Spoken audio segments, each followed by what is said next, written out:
Commençons avec la première étape. Alors, la première chose à faire quand tu es en face de ce genre de transformation, c'est d'identifier les sites donneurs et les sites accepteurs. Donc tu viens et tu marques θ- sur tous les sites donneurs et θ+ sur tous les sites accepteurs. Comme ça, on sait ceux qui donnent et ceux qui reçoivent. Alors ici, tu vois bien que j'ai l'oxygène. Il est plus électronégatif que tous les autres atomes. Et le carbone, c'est aussi un site accepteur parce que il est, par rapport à l'oxygène, il est moins électronégatif. Donc, il joue le rôle d'un site accepteur ici. Donc, ce qui va se passer, c'est que, puisque l'électronégativité de l'oxygène est beaucoup plus forte que l'électronégativité du carbone, eh bien, il va y avoir, bien sûr, il y a un excès d'électrons au niveau de l'oxygène. Donc, tu vois bien qu'il a ce qui est en rouge ici, c'est un doublé Lyon qui n'est pas l'aspect naturel de cet atome, parce que l'oxygène, on l'a vu, il a deux doublés non-lions. Naturellement, à l'état naturel, il y a deux doublés non-lions. Donc ici, on a un troisième doublé non-lion, ce qui fait que l'oxygène, il a une charge négative. Ce que j'ai entouré ici, c'est la charge négative. J'ai mis moins et entouré, c'est mal fait. Mais voilà, c'est un moins. À chaque fois que tu vois un rond comme ça, c'est un moins. Donc, il a une charge négative et il a un doublé non-lion en plus. Donc, il a trois doublés non-lions. Bien sûr, les deux doublés non-lions sont naturels. Et le troisième, ben, c'est l'électron qu'il a en trop. Donc, hein, c'est un anion. D'accord? C'est un anion dans ce cas-là. Donc, il a un excès de charge négative. Donc, il a une électronégativité trop forte. Et il va avoir tendance à transférer cet électron vers l'atome de carbone parce que le carbone, c'est l'atome le moins électronégatif. Alors, ce qui va se passer, c'est que l'atome d'oxygène avec l'hydrogène, bien sûr, il va prendre tout avec lui, l'oxygène, il va venir se fixer sur le carbone. Eh bien, quand il va venir se fixer sur le carbone, donc ça, c'est la première étape, hein, d'accord? Donc on va identifier les sites. La première étape plutôt, identifier les sites donneurs et accepteurs. La deuxième étape, c'est identifier le transfert. D'où vers de quel site vers quel site. Donc là, l'oxygène va transférer le doublé d'électrons vers le carbone. Bien sûr, quand il va le transférer, il faut qu'il aille vers lui. Donc toute la molécule qui est là va venir se fixer pour donner cet électron, ce doublé plutôt d'électrons, va venir se fixer sur le carbone. Et donc, le carbone, il va avoir combien de liaisons? Une, deux, trois, ici, double liaison, ça fait deux. Hein, ça fait 3 et 4. Plus la liaison qui va se fixer ici sur le carbone. On va avoir 5 liaisons. Sauf que le carbone, il ne peut pas supporter 5 liaisons. Il peut pas, c'est pas possible. Qu'est-ce qu'il va faire? Donc, il va casser la double liaison. Donc quand le carbone, ou bien quand un atome a une surcharge de liaison, ben, il va avoir tendance à casser la double liaison, hein, la liaison multiple, hein, triple ou double. Donc ici c'est la double, donc il va avoir tendance à la casser pour maintenir le nombre de liaisons qu'il a naturellement, c'est-à-dire 4. Il peut faire 4 liaisons simples, le carbone. Donc, il va faire quoi? Il va faire une rupture de cette liaison, enfin, l'une des deux. Donc, il va casser, il va y avoir une rupture. Donc là, après le transfert, on a eu une rupture. Donc, tu vois, le carbone, il est obligé de casser cette liaison-là pour maintenir son nombre de liaisons. Eh bien, le doublé d'électrons qu'il a cassé va automatiquement aller à l'atome le plus électronégatif. Donc le plus électronégatif ici, c'est l'oxygène. D'accord? Eh bien, on va avoir quoi? On va avoir un atome d'oxygène qui est chargé négativement, avec un doublet non-liant en trop. Eh bien, dans cette première étape, c'est ça qui se passe. Donc, un transfert de l'oxygène qui va se fixer avec toute la molécule, bien sûr, OH, qui va venir se fixer sur le C. Le carbone, il va réagir parce qu'il ne supporte pas 5 liaisons, donc il va casser la double liaison ici. Et cette double liaison, c'est-à-dire c'est un doublet d'électrons qui cassait. Donc c'est pour ça que j'ai mis en vert. Le rouge, c'est toujours le transfert. Et en vert, c'est toujours la rupture d'une liaison. D'accord? Voilà. Donc dans tout l'exercice, ça sera le rouge toujours transfert. Et le vert, c'est une rupture. Donc on a dit que il s'agit toujours d'une transformation.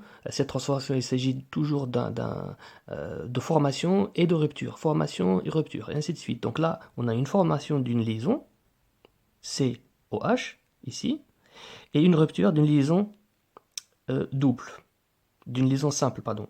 Donc elle va venir se fixer sur le O pour donner un oxygène surchargé négativement, et donc avec un troisième doublet non liant. Et c'est le premier produit qu'on va avoir dans cette première étape.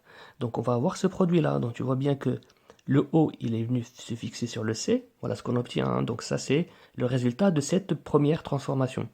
Donc, bien de cette première étape. Ici, hein, le OH se fixe sur le C, et le C, il a cassé la liaison, la double liaison qu'il avait ici, et il va la donner à l'oxygène, puisque c'est hein, le site le plus électronégatif. Bien, et on va obtenir ça. Donc tu vois bien que hein, il n'y a rien qui change. Donc c'est juste que cette molécule vient se fixer sur le carbone, et il y a une rupture de la liaison simple carbone-oxygène. Et voilà ce qu'on obtient. Voilà notre premier produit, mais ce n'est pas le produit final. Donc ça, ce n'est qu'une étape. D'accord? Ensuite, ce qu'on va faire, c'est qu'on va reprendre cette molécule obtenue dans la première étape, et on va encore l'étudier. On va étudier les transformations qui vont se passer dans cette molécule. Donc on va réécrire cette molécule-là ici au début. Donc le produit devient un nouveau réactif, ou si tu veux.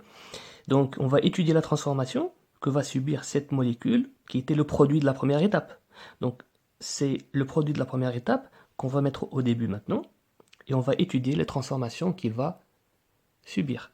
Alors, qu'est-ce qu'il va y avoir? Il va y avoir un transfert, et ensuite une rupture. C'est toujours, tu vois, c'est toujours transfert, rupture, c'est-à-dire formation d'une liaison, rupture d'une autre, formation d'une liaison, et ainsi de suite. Et c'est comme ça qu'on arrive au bout de la réaction. Donc ici, le premier transfert, c'est quoi? Eh bien, c'est que l'oxygène, il a une surcharge négative. Donc ce qu'il va faire, c'est qu'il va transférer ce doublet d'électrons vers l'atome le moins électronégatif, qui est le carbone. D'accord? Donc il va vouloir le lui rendre, si tu veux. Sauf que le carbone ne peut pas accepter ça. Ne peut pas accepter ce doublet non liant, parce qu'il a déjà 4 liaisons simples. Et un atome, il préfère toujours faire 4 liaisons simples plutôt que des liaisons doubles. Donc, hein, dans la nature, les molécules cherchent toujours le moyen le plus simple de se fixer, de se constituer. Donc, hein, tout ce qui est plus simple, ben, ils vont aller vers le plus simple. Donc, le plus simple, c'est au lieu de constituer une liaison double, eh bien, ils vont justement la refuser. Ils vont refuser ce doublet non liant, et ils vont le transférer vers le site, ou bien l'atome le plus électronégatif, qui est l'oxygène. Donc, hein, il ne peut pas lui rendre ici, donc rompre, il va rompre cette liaison, d'accord, et il va reprendre l'électron.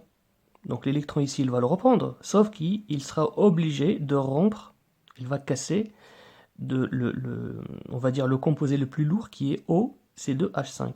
Donc il y aura une rupture ici, en vert c'est toujours la rupture, et cette rupture-là va faire que le OC2H5 va se séparer de toute la molécule, il va construire un produit à part.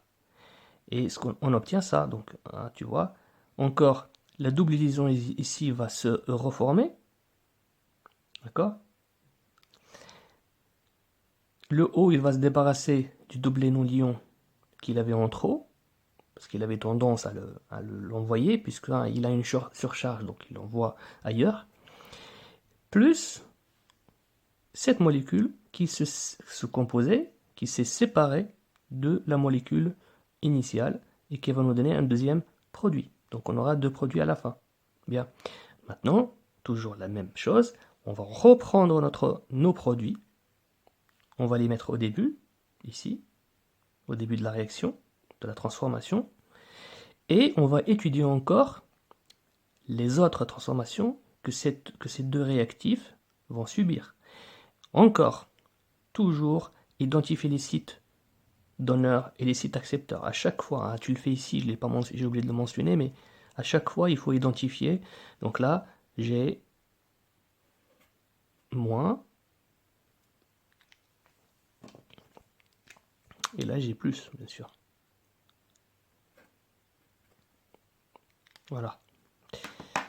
Donc on va reprendre ces deux produits et on va étudier leur transformation encore une fois. Donc j'identifie les sites donneurs et les sites accepteurs, je les marque avec θ-, θ+, et maintenant je cherche où est-ce qu'il va se passer, où est-ce qu'il plutôt comment va se faire le transfert.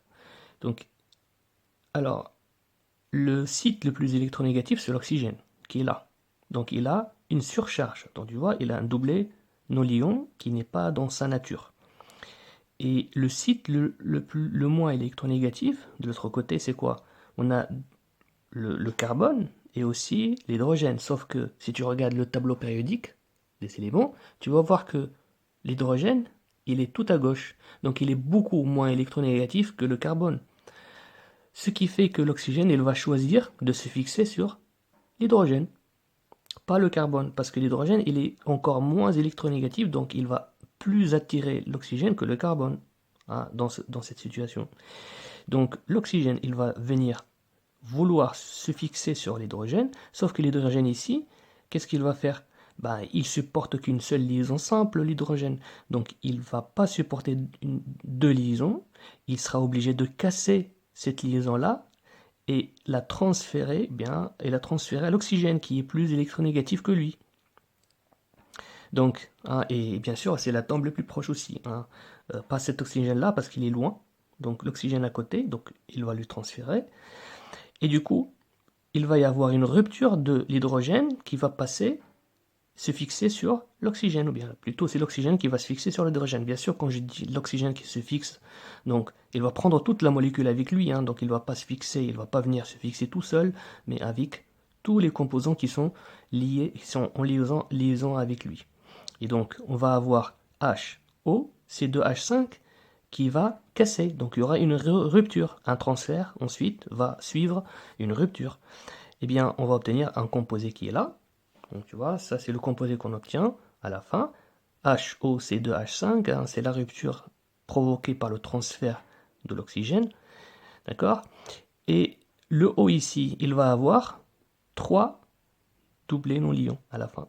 Donc ce doublé, deuxième doublé, et le troisième qui a été envoyé par l'atome d'hydrogène vers l'oxygène.